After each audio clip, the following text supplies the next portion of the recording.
vrai, moi je ne suis pas un des compagnons de la révolution de Musée. Le mouvement a commencé en 69. Moi je suis venu à l'église à Malam en 74. C'est en 76 que Christ m'est apparu. Mais avant, il y avait des pères que je voyais autour de Musée qui nous fascinaient, qui nous faisaient rêver. J'ai dirigé des chorales. J'étais vice-président de la jeunesse, vice-président national de la jeunesse. Je lui disais que j'ai composé tellement de chansons qui sont chantées chaque dimanche dans nos paroisses d'Abalam aujourd'hui. J'ai toujours dit à tes frères, je ne vous permettrai jamais de commettre les erreurs des contemporains de Feu Musée Haïdi Nabala.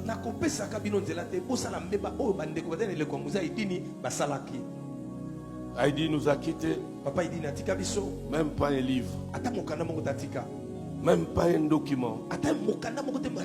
Même un documentaire. Rien.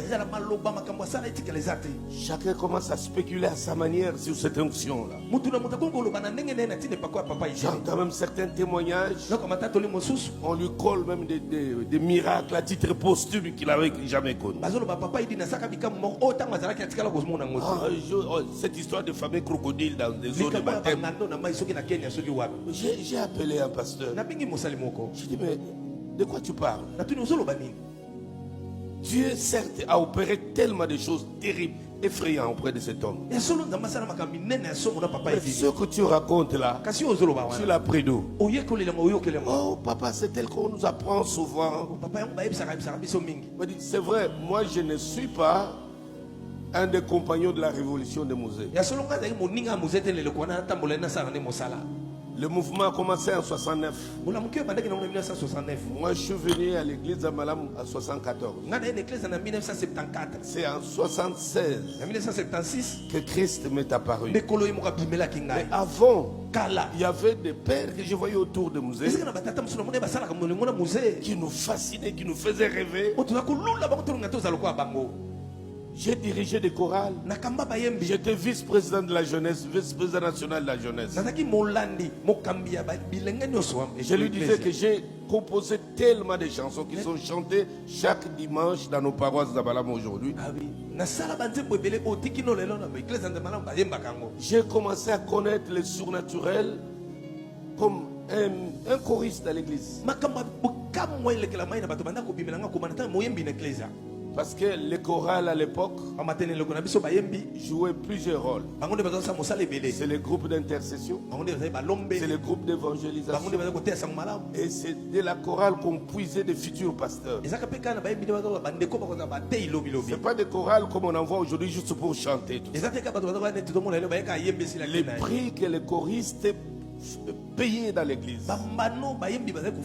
Les dirigeants de la chorale étaient presque l'adjoint du pasteur. Quand le pasteur était absent ou en voyage, c'est naturellement les dirigeants qui dirigeaient l'église. Et